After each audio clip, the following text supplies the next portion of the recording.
I want everybody who's a person of faith to say a prayer for those two National Guardsmen, that they're able to spend Thanksgiving with their families instead of losing their lives, because I understand they're still in pretty tough condition. But I think it's a somber reminder that soldiers, whether they're active duty, reserve, or National Guard, our soldiers are the sword and the shield of the United States of America. And as a person who goes into work every single day in that building and knows that there are a lot of people who wear the uniform of the United States Army, Thanksgiving, very personally, thank them for what they're doing. We're grateful to them, and we're praying that they're going to be safe and they're going to spend Thanksgiving with their families. God bless them. Martial law is trending.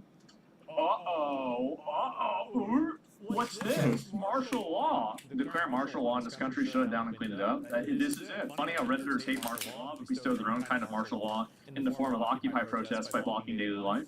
Again, they're not against martial law, they want to be the ones doing martial law. It's that simple. It's pretty easy to understand. Would you want martial law? It sounds retarded. No, of course not. Martial law isn't necessary. You just need to figure out, the problem is that this is the main issue. The amount of people that are actually causing problems is like extremely minor. It's like such a small fraction of the population. So really, you have to cut off the head of that group. Like you figure out who the leaders are in this group, you arrest them, you figure out who's actually organizing this, you get rid of them, and then everything else will generally go away. Now, obviously, it's not like it's an instant solution, of course not, but it will reduce it by like 80%. And at that point, the remaining amount can be easily dealt with on a case-by-case basis. And Cash is underperforming. Yeah, please explain martial laws to people. It's basically military police everywhere, right? I mean, it's pretty simple. But I don't know all the details. I mean, I'm pretty sure there's probably a variation. Like, I don't know if you've ever had martial law in the U.S. I think once, but that was like a very, very, very long time ago. So yeah, everybody's asking for martial law. Declare martial law in all blue cities. Oh boy. Go around and round up all the illegals, cartel members and gang members. I mean, I would be okay with that in general. I would. If they do it inside of a city that has a lot of crime, and they just pretty much go in and then get rid of everybody that commits crime, yeah, sure, of course. Make no mistake, they will be brought to justice. Get their ass. Since this is Get their ass. on a federal law enforcement officer, Yeah. this will be treated at the federal level as an assault on a federal law enforcement officer. Yeah. The FBI will lead out on that mission with our interagency partners, to include the Department of Homeland Security, Secret Service, ATF, DEA. We're thankful for the mayors, assistance in this matter, Metropolitan Police Department, and their skills in investigating homicides and gun shootings in this city is exceptional. We will work together collaboratively because this is a matter of national security, because this is a matter of pride. Yeah. President Trump has been informed. We've been in contact with the White House. We will shortchange the American public with no resources to make sure we find and safeguard our nation's capital right here in Washington, D.C. and bring anyone responsible for this heinous act of violence to justice. I would lastly like to add to the American public in the world. That's me. Please send your prayers to those brave warriors who are in critical condition and their families. They are here serving our country. They are here protecting everyday Americans and citizens around the world in our nation's capital. They are the heroes of this day, and we must remember them on this day and every day with their families and the sacrifice they have made. I will now turn it over to Chief Carroll of the Metropolitan Police Department. Thank you. That's pretty good. That's all right. Good afternoon, everyone. My name is Chief Carroll. I'm the Executive Assistant Chief here at the Metropolitan Police Department. At approximately 2:15 this afternoon, members of the D.C. National Guard were on high visibility patrols in the area of 17th and I Street Northwest, when a suspect came around the corner, raised his arm with a firearm, and discharged at the National Guard members. The National Guard members, or other members that were in the area, they were able to, after some back and forth, able to subdue the individual and bring him into custody. Within moments, members of law enforcement in the area were also able to assist and bring that individual into custody. At this time, as the director mentioned, the National Guard members are being treated at a local hospital. DC Fire and EMS responded to the scene to provide first aid for those individuals and transport them to a local hospital. The suspect in this case was also transported and treated at a local hospital. Mayor? I'm Muriel Bowser. I'm the mayor of Washington, D.C. I didn't know Bowser was a real name. I want to send my thoughts and prayers to the families of the guardsmen. I thought that was just like, guardsmen who are you know, from in like Mario. critical condition in a local hospital. I am joined by members and leadership from the DC National Guard, from the West Virginia National Guard, United States Secret Service, Deputy Mayor Pia, Fire Chief Donnelly, and Metro's General Manager Randy Clark. And we join with the FBI Director in ensuring that MPD investigates, the U.S. Attorney prosecutes this case to the fullest extent of the law. I've had the opportunity to brief U.S. Attorney General Pam Bondi, who was speaking to the President when I called, as well as the United States Attorney Pirro, who assured me that this case will have her office's complete attention. Is there another suspect? Oh, yeah. So no, at this time, there was no indication that there was any other suspect. The one suspect, Just one dumb idiot. They were shot during the interaction, and they were transported. That's it? Only once?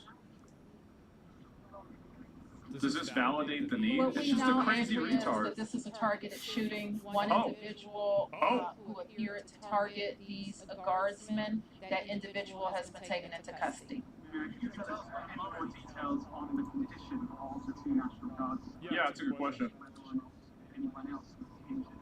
And a quick question to follow up for the FBI director. You said that we'll make sure we find the perpetrators for this act. So just to clarify, the person believed to is in custody and there are no other suspects. Sure, so I can start out again, Chief Carroll from MPD. So both the individuals, the guard members, they are in critical condition in local hospital at this time being treated. At this point, we have no other suspects. So you got them put to death? Yeah, but they took it back to Like I said, a lone gunman that raised the firearm and ambushed these members of the National Guard, and he was quickly taken into custody by other National Guard members and law enforcement members. motive? No, at this time, obviously, we're very in the preliminary stages of investigation. There's a lot of things, a lot of agents that are here from various federal agencies, law enforcement agencies. We have the full power of the FBI and our federal partners here at Task Force. So we're looking at all those different aspects, but we don't have any motive. The National Guardsmen that were shot, I'm told they were armed. Well, yeah, I would expect that they'd be That's part fucking of the armed. preliminary investigation. Random guys shot National Guard members. I think there's more to it. Sure. So how the suspect was happening? Bad shit happens, man. The suspect came around the It's corner. possible for He bad things to fired a happen. firearm at the two National Guard members. So at that time, there were other National Guard members that were in the area. They heard the gunfire. They actually were able to intervene and to kind of hold down the suspect after he had been shot. He's just a nutball, bro. Got here within moments.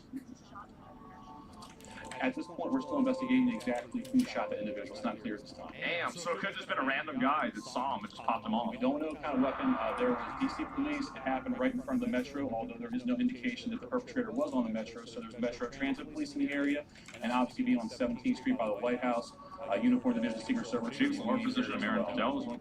Well, I mean, this is the guy that's going to know everything because he's boots on the ground, right? That's why they're letting him We're gonna be able answer. to take a couple more.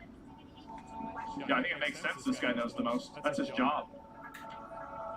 Sure. And so as I said, we're very preliminary in the investigation, so we're looking into all aspects of who the individual is, his connections. At this time, he's still in the hospital receiving treatment. And I would just like, hang on, I would just like to add, the reason that this suspect is in custody is because of the bravery of the men and women of the National Guard who responded due to their extensive training to secure American lives today. There was not any further injury and any further shootings. We should highlight the fact that the men and women of law enforcement, the interagency, the Department of War, and the National Guard executed their training with great precision today and prevented an even greater tragedy from befalling us.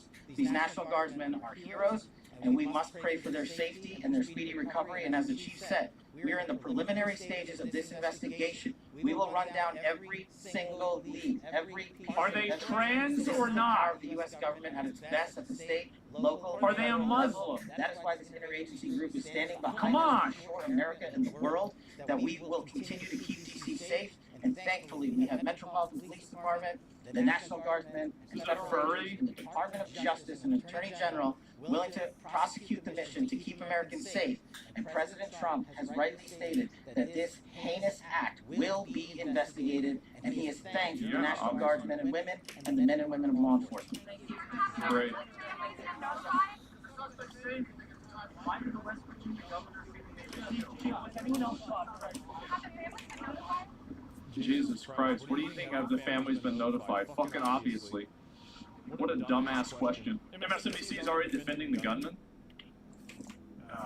But of course, you know, there's so much controversy happening in the United States right now with ICE, who are also wearing uniforms and wearing masks, and so there's, you don't know, people walking around with uniforms in an American city. There are some Americans that might object to that, and so yeah, I think, I mean, it makes sense. You should just kill him. Well, just kill him. Apparently, this shooting has happened.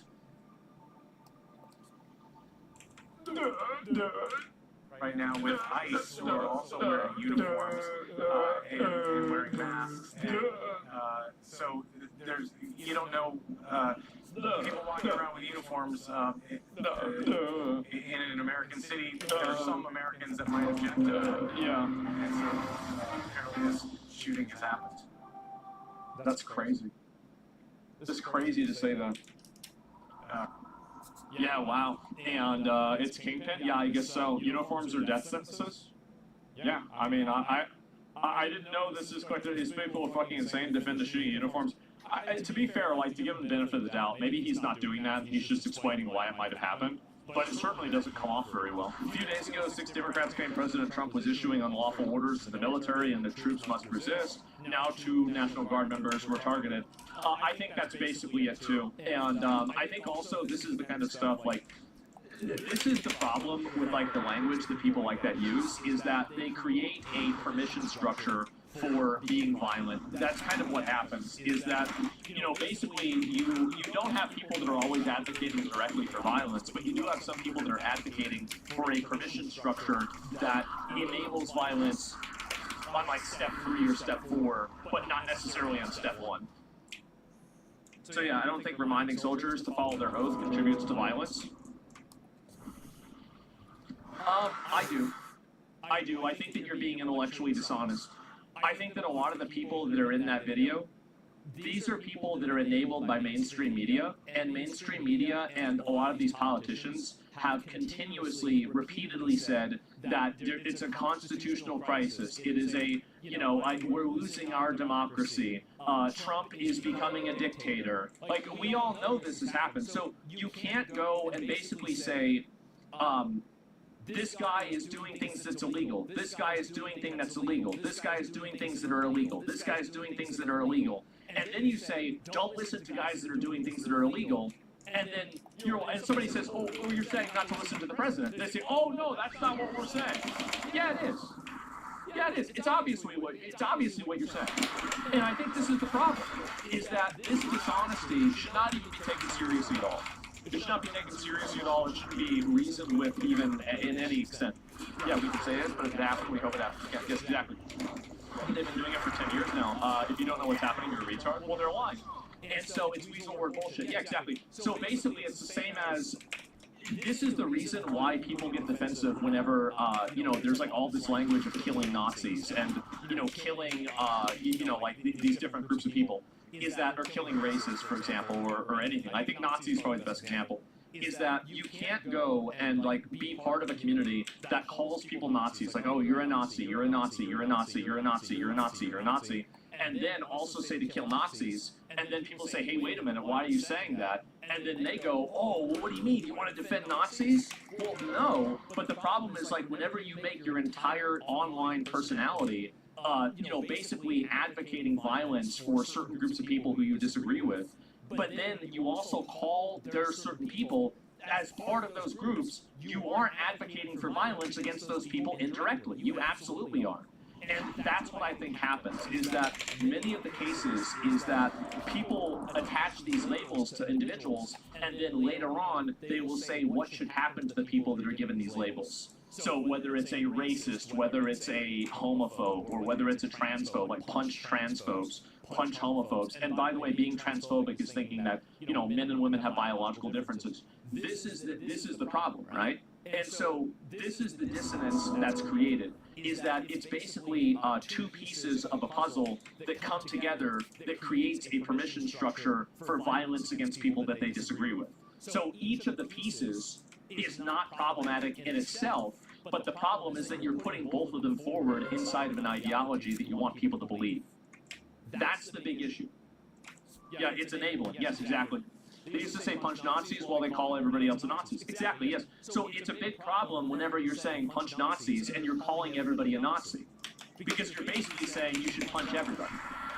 That's the reason why it's problematic. And that's the reason why I didn't agree and I didn't like the fact that they were telling all these troops. And I think that you're completely being dishonest by saying that, do you really think that all of these politicians and all of these, I think they were all Democrat politicians, were not, do you think that they genuinely were trying to say this? Were they really trying to help these people understand their oath more? Or were they trying to delegitimize Donald Trump?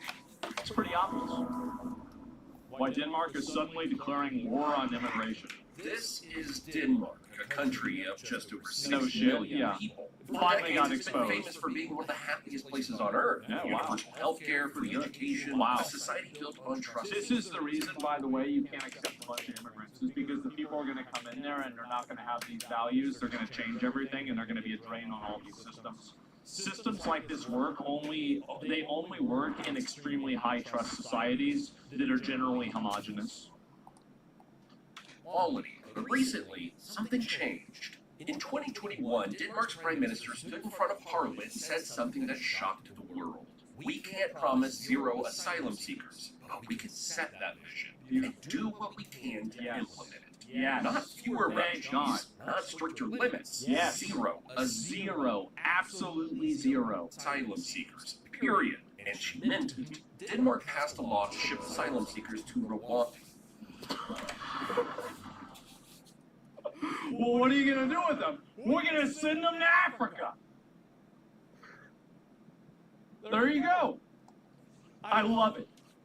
Under 6,000 kilometers Yes. away, so they never even set foot on Danish soil. They started seizing jewelry and cash from refugees at the border. They're demolishing entire neighborhoods to break up immigrant communities. Yep. They're forcing one-year-old children in immigrant areas to attend mandatory daycare for 25 hours a week to learn Danish values. That's right. And even that, I mean, if they're not going to have, if they don't want their kids to learn Danish values, then why not just deport them? Why not just get rid of them? Why are you having immigrants coming into your country that actively want to be leeches on your system and hate your country? What kind of a fucking value is that? It's retarded. Yeah, what? Why would you even do this? Deport them, yeah, get rid of them. What a stupid thing. Or their families lose welfare benefits. This isn't some far-right fringe party. This is the center-left Social Democrats. Yeah, because it's what makes sense. It's common sense. This is what's going to happen all over Europe, and it's happening in America too. The only unfortunate thing is that there's so many people who are totally captured. Like, European countries have a lot worse than we do as Americans with their migrant and refugee crises. And so we don't really see it as bad as they do. But once things start actually affecting people on an everyday basis, this is going to be widespread everywhere. Party of the working class. And also, like, the entire concept of talking about this is ridiculous. Like, we're talking about an idea of what should happen, right? Whether it's happening right now is kind of irrelevant, isn't it? That built Denmark's famous welfare state. And the Danish people, most of them love it. The Prime Minister's approval ratings hit record highs. So what happened? How did one of the world's most liberal countries become a fortress? Today, because you have to keep it a fortress, because in order to preserve liberal values, you can't import a bunch of people that have extremely regressive, aggressive values that want to change the culture and do what they want to do. You can't just invite anybody in and assume that people are these interchangeable units that are not coming in with their own values. Like, if you're bringing in a bunch of people from a country that thinks that women should be property, you're going to have more people in that country that don't respect the idea of women's sexual autonomy. If you don't think that's true, you're a retard. You are a retard, and your life is at odds with reality. across the globe, we're diving into the real story behind Denmark's war on immigration, the refugee surge that changed everything, the integration crisis that nobody wanted to talk about, and the shocking policies that have turned Denmark into a model for hardliners across the West. Yep. To put it bluntly, this is a story of a country going from open arms to closed borders. So let's Thank trace God. back, because Denmark wasn't always like this. Yep. For most of its modern history, Denmark prided itself on humanitarian values. See, that's the mistake. You should have never done that. Should have never done this. You should have focused on your own people and your own problem, not going out and trying to, micromanage, random countries. It was one of the first countries to sign the 1951 Refugee Convention, joining the likes of Australia, Belgium, and Germany. Like many How's that going? European nations rebuilding after World War II, Denmark actively recruited guest workers in the 1960s and 70s, bringing in laborers from Turkey, Pakistan, and Yugoslavia to fill critical labor shortages. The assumption was simple. They'd work, earn money, and return home. But many didn't. They stayed, brought their families, and built lives in Denmark. Then, in 1983, Denmark passed one of the most generous immigration laws in Europe, giving asylum seekers strong protections and a real path to citizenship. See, they didn't think it was that bad then because it wasn't. Like, these things become worse over time as populations change. That's it. They turned from controlled to uncontrolled immigration. Yeah, exactly. Like, and that's the issue. You never let this stuff happen. People always think, oh, it's a little bit, okay, let's let this happen. I don't understand how people let their countries do this. It's a shock to me that they do. So yes, It really for is. decades, Denmark quietly accepted UN quota refugees and welcomed diversity. Why would people move their entire family, work there, and then move home? You never understood you made a life there? Well, I don't really. The thing is that the fucking gnat is flying around my face. It makes me so annoyed. What their best interest is isn't really relevant to me because they're not citizens of the country. So whatever they're going to do and whatever they like doesn't matter. I don't care about that. It should matter what the citizens of your country want and what's in their best interest. That's it. It's literally that simple. Back in 1980, immigrants made up just 2.6% of Denmark's population. By 2025, that number had jumped to 12.6%, Wow. with another 3.7% being Danes born to immigrant parents. Yep. Nearly all of Denmark's population growth since 1980 has come from immigration. But here's the thing, this wasn't a gradual change that people got used to. It was a sudden shock that changed everything. And that's the reason why it's so problematic. It's because a lot of these people that are doing it, they bring in the amount of immigrants where they don't need to assimilate because they just create their own insular culture inside a separate country. One of Europe's most That's it. countries. Welfare economy is under a lot of pressure, so we simply have to reduce the amount of people who travel up through Europe to specifically apply for asylum in Denmark. The turning point came in 2015, the European migration crisis. I don't know why. Why is it that Saudi Arabia and a lot of these other countries accept zero of these people, and Europe is just expected to accept millions of them? Why is this happening? Like, what is going on here? Turkey accepts a lot? I mean, very sus, isn't it? Yeah, I don't know what the fuck is wrong with the people over there. As I said, if it was up to me, the answer would be zero. I would take 0 of them, I would turn back every single one. This is such a massive mistake. Million asylum seekers flooded into Europe that year, fleeing wars in Syria, Afghanistan, and Iraq. Denmark, a country of around 6,010,000, received 21... Saudi actively said they don't want to take in any asylum seekers? Yeah, based. Totally agree with them. That's smart. Why would Saudi accept it? They have nothing to gain from it? Exactly. 1,316 asylum applications in 2015 alone. To put that in perspective, Denmark received just 3,500 asylum applications in 2012. A six-fold. I mean, of course you're going to have a lot of people, and this is really what makes sense, right? Like, if you lived in one of these countries that was like a shithole, basically. If you lived in a shithole country, wouldn't you want to bring your family to a place like Denmark that has free healthcare and insurance and, cheaper food, running water? Like, everybody would do this. So, like, if you create an incentive, you're going to create behavior. And that's really what they've done, is they've created an incentive for people to go over there and do that. The top 0.1% wants disposable, unskilled workers. Exactly. Like, the entire idea of this, like, mass immigration, mass migration, is an idea that's pushed by two groups of people. Useful idiot, progressives that are totally fucking delusional, and they don't realize that they're importing in a lot of people who, on average, probably are completely at odds with what their personal values are.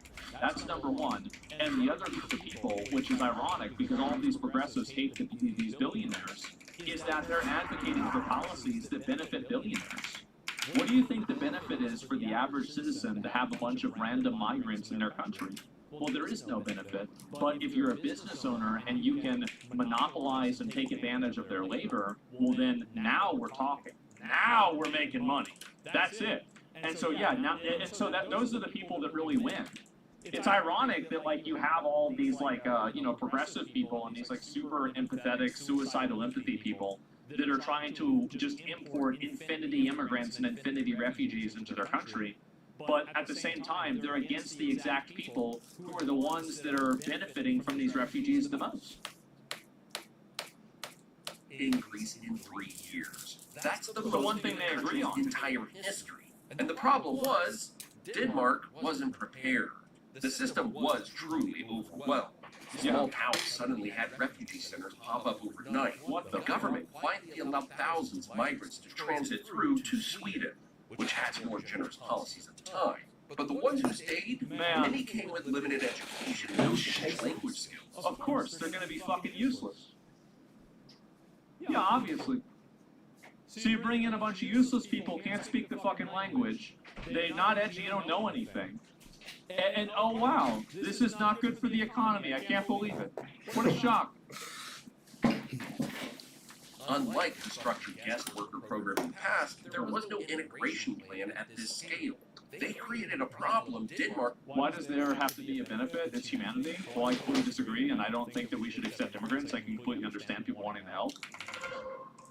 Well, you just said you agree with me, so then why would you even say that? Like, you're was this like some kind of like devil's advocate thing? Like, let me bring up a point that I don't even agree with. Didn't know how to solve. By 2016, Denmark had reinstated border controls. They slashed refugee benefits. And then they did something extraordinary. They placed ads in Lebanese newspapers announcing they cut welfare for asylum seekers by 50%. Exactly, because they know that they come to the country for welfare. They're coming to the country so they can leech off of the social systems. Duh. Obviously, that's what they would do. I mean, like, yeah, of course. Duh. I don't know how anybody would not think this. The message was blunt. Don't come here. That's right. You won't find paradise. The doors were closing fast. But why? Why did a country known for generosity and openness suddenly turn so hostile? Because you can only extend generosity and openness to people that are like-minded. If you do it to people that are not like-minded, they will use that against you and destroy the entire system that creates the generosity and open-mindedness to begin with.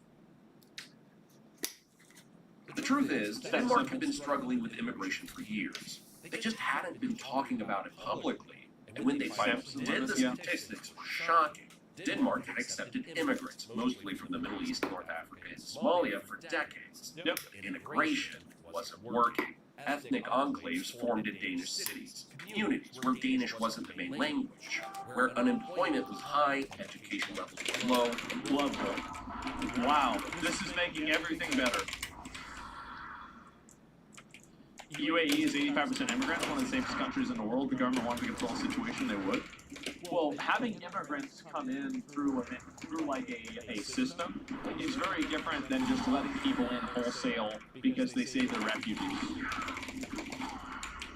Crime was a growing problem. The government started calling these areas ghettos.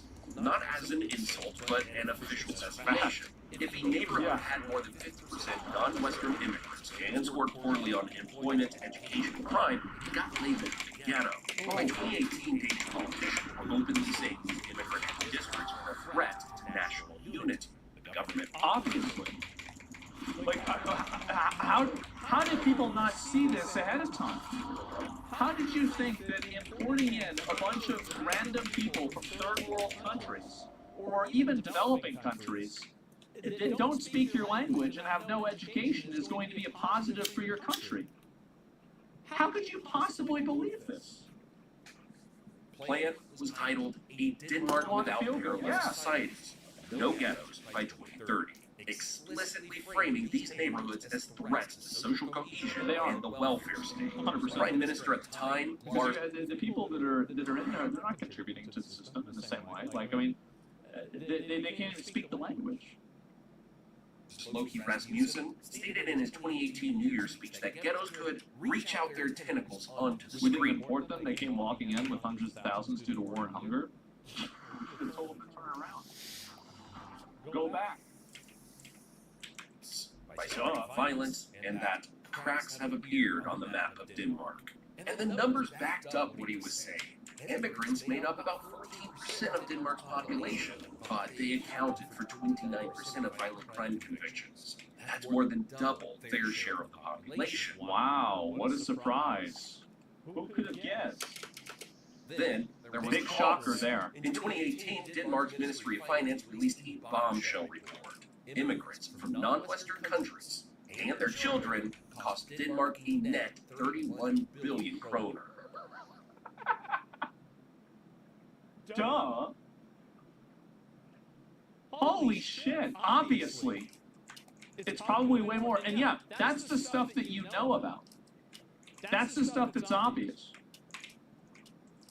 What's that? Their About currency. 4.2 billion euros in a single year. Danish taxpayers were stunned. A relatively small immigrant population was creating a massive drain on the welfare state they'd spent generations building. But nothing made immigration. See, I'm a very big fan of welfare states. I think welfare states are good, but you can't maintain a welfare state and let a bunch of people come in because they'll fuck up the balance.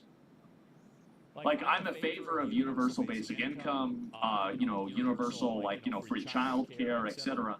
But it has to be for citizens only, and the people that come into that system have to be extremely highly qualified. You can't just let a bunch of random fucking, people from third world countries come in and then just think, oh, well, everything is going to turn out okay. It's not. It's obviously not. If they have no skills and don't contribute, fuck them. Yeah, it's just so obvious. The balance is fucked even if Germany was 80% immigrants. Well, I don't know about that. A racist Republican socialist? What, duh? Well, it's not racist at all to say. I mean, I wouldn't care if they were white or not. It doesn't make a difference. The problem is the culture, the language that they speak, and the fact that they're not skilled in order to do jobs that increase the value of the country. So whenever you look at those three things, are those three things being occurring? No, they're not. So it doesn't matter what race they are. It has nothing to do with it. The race gun? Yeah, and also, by the way, that language doesn't work anymore. Nobody cares about being called racist anymore. Nobody gives a shit. Yeah, go back to 2015. More personal than housing. Denmark already had one of the most expensive housing markets in Europe. Prices were skyrocketing. Young Danes couldn't afford to buy homes. Renters were being squeezed out of cities. And then in 2025, a groundbreaking study came out. It found that over 60% of Denmark's house price boom since 1999 could be tied. I wonder if any of this could be applied to the United States. God, I really wonder. I wonder if there's any way that we could apply this to the United States. No way, right? Like, it's got to be totally different over there.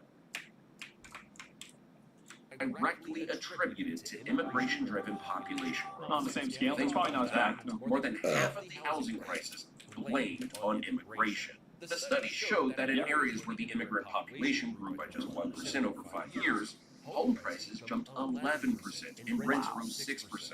Well, yeah, of course, because the homes are not being built as fast as the people are coming into the country, so it's going to rise the prices up because you have more competition.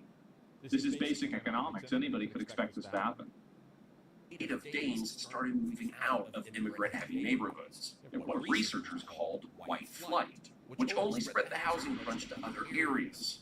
People were furious. Suddenly, immigration wasn't just an abstract political issue, it was personal.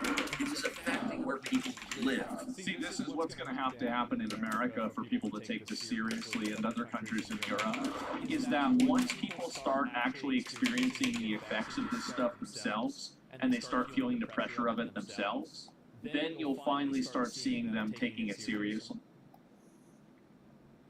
How much they got paid, whether they could afford a future in their own country. And there was a political earthquake brewing in the background. This is where Danish politics gets really interesting. For years, a far-right party called the Danish People's Party had been screaming about immigration. They were treated like fringe extremists. But in 2015, they won 21.1% of the vote. Wow. And 37 seats in the Folketing. See, this is, I think, what's going to continue happening, is that, especially whenever people feel unsafe, that is like a prime concern that people have, and if you're not addressing that concern, they'll find somebody who does. And in a lot of cases, the people that do might be violent or aggressive or problematic in other ways, but it won't matter to them. The second largest party in Denmark for the first time in its history. So now they were propping up the government and demanding stricter immigration policies. Here's the thing. Most countries would panic about this. The far right taking power, democracy in crisis. But Denmark did something different. The mainstream parties, including the center-left Social Democrats, looked at those election results and made a calculation. If we don't take this issue seriously, we'll lose everything. That's exactly it. And that's what I think, that's what Americans need to do too. Is that you keep, like, never compromise with this kind of stuff. The amount of, refugees and asylum seekers and completely uneducated people that speak English coming into America, the number of those people there should be, the answer is zero. Should be zero. Literally zero. Any answer besides that is the wrong answer. So they stole the far right's platform. Don't compromise. Mette Frederiksen, Never the compromise. social democratic leader, had once criticized Denmark's immigration laws as the toughest in Europe. But by 2019, he was campaigning on a promise to stop immigration from Keir Starmer did the same thing in the UK, and people in the US have done the same thing too. What about South African white farmer refugees? I don't give a fuck about that. Why would I care? It's South Africa. I don't live in South Africa. Why would I care about South Africa? on Western countries entirely. And it worked. You know what? I'm gonna ban you. I'm gonna ban you for that. You're getting banned. Because it's very obvious what you're doing, right? She won. Her approval rating soared. And the far-right Danish People's Party, their vote share collapsed. Because by vote, the far-right, the mainstream left, is already doing what you want. Today, there's a rare cross-party consensus in Denmark. Both left and right agree. Minimize refugee intake, enforce strict integration, preserve Danish culture. It's not even controversial anymore. Yeah, I feel like if you just adopt their policies, they didn't really lose, did they? So what did Denmark actually do? Yeah. How far did they go? A Danish minister is defending plans to strip migrants of cash and valuables to pay for their keep. Let's quickly run through some of the most shocking policies to paint a better picture. The jewelry law. In 2016, Denmark passed a law allowing police to confiscate cash and valuables from asylum seekers. Anything worth more than about $1,500 to pay for their upkeep. The war... Holy shit! Wow! Refugees in Denmark must declare assets worth more than $1,400? The world called it the jewelry law and condemned it as inhumane. Oh. Denmark enforced it anyway. Okay, well, if it's inhumane, get out. The ghetto package. In 2018, Denmark... Dude! These names! The ghetto package? designated certain immigrant neighborhoods as official ghettos and created special rules. Immigrants living in these areas face double punishments for crimes. And here's the wildest part. Children as young as 1 year old are required to attend 25 hours per week of mandatory daycare to learn Danish values. Christmas, democracy, gender equality. If parents refuse, they lose welfare benefits. No. If they refuse, they should get deported. The whole family should get deported. You don't want to be part of the culture? Good. You're not. That's not far enough. The government is literally forcing toddlers into state-run cultural training. Good. Good. Deserved. Necessary. Absolutely necessary. This policy was so extreme that Denmark was hauled before the EU Court of Justice on charges of racial discrimination. Of course. Of course, guys. Denmark's response? They defended it anyway. To them, breaking up these neighborhoods and forcing integration wasn't discrimination. It was necessary to preserve Danish society. Revoking Syrian refugees. In 2020, Denmark started revoking residence permits for Syrian refugees, claiming parts of Syria were now safe to return to. Hundreds of Syrians. Well, even if they're, I think this is a bad argumentation, because the implication behind it is that another country's state of like war or not has any bearing on how a sovereign country should be obligated to behave. It doesn't matter whether the country's at war or not. That doesn't mean that a country like Denmark is obligated to take in a bunch of people. It just doesn't make any sense. So, even though I kind of agree with this, I still think that they're using language and logic that is created by people who hate them and want to undermine them. And you should never use language and argumentation that's been created and a frame of reference of argument that's been created by a person who wants you to lose. Nordics flip pretty fast? Yeah, I'd say so. There's a point where it can possibly be dangerous precedent having these requirements. Well, I don't know about that. Lived in Denmark for years, learned language, got jobs. They were told to go back or stay in deportation camps. Denmark became the first country in Europe to do this. The Rwanda plan. Inspired by Australia's offshore detention model, Denmark passed a law in 2021 to send asylum applicants to Rwanda for processing.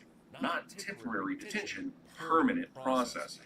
The idea is that no asylum seeker ever sets foot in Denmark. Ever. The plan passed Parliament. What? You can just do that? Holy shit! It never happened? Yeah, people are saying it didn't happen. Would your opinion on asylum seekers change if the home country always put their own citizens first? Why would I even think about their country? Why would I even for a second think about it?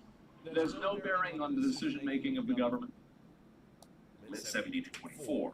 It's not some fringe idea, it's mainstream policy, banning Islamic practices. Denmark banned full-face veils in public in 2018. They proposed banning the call to prayer, cracked down on foreign imams. All in the name. I would say that the full face veil, I kind of agree with that in places where it's like, okay, well, if you need to be able to see what somebody looks like for crime reasons, then yeah, like I feel the same way about walking around in a ski mask, basically, right?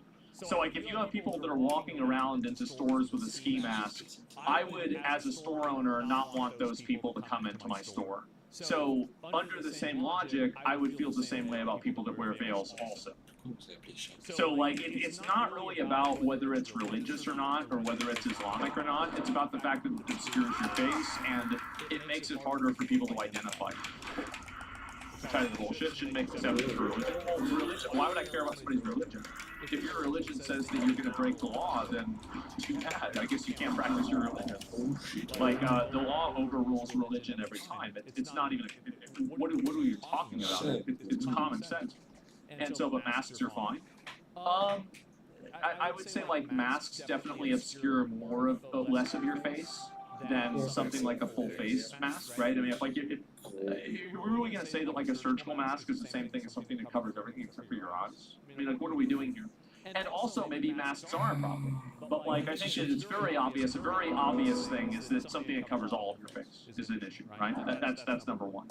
Now, number two, what was the other one? I'm trying to remember what is banning. Denmark banned full-face veils in public in 2018. Totally agree with that. They proposed banning the call to prayer. If it's loud, yeah, sure. Yeah. You don't want to have a bunch of people, like, if you can't ring church bells and you can't do that, then why are other people able to do a call to prayer? Like, it's a public disturbance. It's not a Muslim country. Denmark is not a Muslim country. It's not. So having these policies where and like again, if I went to Turkey, this is the problem, right? Is that I don't go to Turkey and then say Turkey needs to get rid of the call to prayer because I'm not a Muslim. In the same way that I don't think Muslims should go to another country and then say, oh, well, we need this loud call to prayer so everybody knows about it. No, this is very clearly not the culture here, and you're trying to import your culture and make them listen to you. That's it. I don't want Arabic blasted 5 times a day. Yeah, I don't want to have that. Absolutely. And Islamophobe take? I mean, I don't see how that would make any sense. It's not about, so the issue is the sound and the disruption to everybody else's life that it creates. So being Islamophobic, you should be able to do the prayers. But whenever you're doing something in public, especially whenever it's invading other people's sound waves and other people's lives, now we're talking about something very different. That's not Islamophobia. Also, you should just ban that guy. Just go back and ban him. It's not a religious argument. Yeah, it's not. Crack down on foreign imams, all in the name of preserving. Oh, foreign imams? Yeah, totally justified. Some of those people are fucking nuts. And the reason, by the way, that some of those foreign imams are there is because they got kicked out of their Islamic countries for being extremist psychopaths. Like Dubai does this, UAE does this, and Saudi Arabia does this. If they have one of these imams that's popping off and going crazy, they shut that down too. So it's not Islamophobic unless you want to talk about an Islamic country being Islamophobic themselves. What's an imam? It's a priest, like basically from like the nation, the religion, right? That's it, JFC? Yeah. Defending public interest is Islamophobic? Yeah, exactly. And so they don't tolerate those idiots? Yeah, exactly. And like, yeah, of course you shouldn't have them. And if they're extremist or trying to push extreme ideas and they're not even citizens here, I mean, Denmark probably has their own problems. They don't need to import problems from the third world. Danish values. Each of these policies is extreme on its own. Yeah. Together, None of them are extreme. They're completely reasonable, and any normal person would have this opinion. The only reason why it's considered extreme is because you live inside of an apparatus that's been created in order to make you resent your own life, make you resent your own culture, and make you sorry for what you exist as. None of these are extreme in any capacity. This is what is extreme is thinking that you can go around wherever you want, fully covering your face so nobody can identify. What's extreme is thinking that 5 times a day you get to ring a bell and make some really loud noise that everybody else around you has to hear because of your religion. What's extreme is thinking that you can come to a foreign country and preach hate, extremism, and violence and not get deported. That's what's extreme. Getting rid of it isn't extreme, that's normal.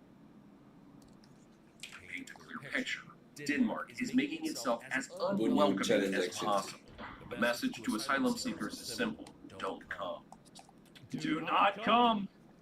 So why is this happening now? Yep. What's the crucial question that needs answering to help all of this make more sense? After decades of relative tolerance, why the sudden shift? Well, it's not one thing. It's everything coming together at once. First, the welfare state. Danes are proud of their system. Free healthcare, free education, generous unemployment benefits. You cannot have this whenever you import a bunch of third worlders that can't even speak the language. This is something that can only exist inside of a high-trust society. But it only works if everyone contributes. That's right. When they saw billions being spent on immigrants who weren't integrating, who weren't working, who were drawing more than they were putting in, they panicked. Exactly. Yeah, if you're bringing in people that are at net negative, then what do we do? Their defense is subsidized by the USA. Sure. But like, on top of that, they were still able to do it before. Everybody knows that I'm the best on the zone. Everybody Denmark knows. is a safe country. Everybody But high-profile knows. cases involving immigrants, Everybody. gang violence in migrant neighborhoods, even terrorism, like the 2015 Copenhagen shooting by a Danish-born son of immigrants, left a mark. Many Danes started associating refugees with danger. Third, Well, yeah, they probably have a higher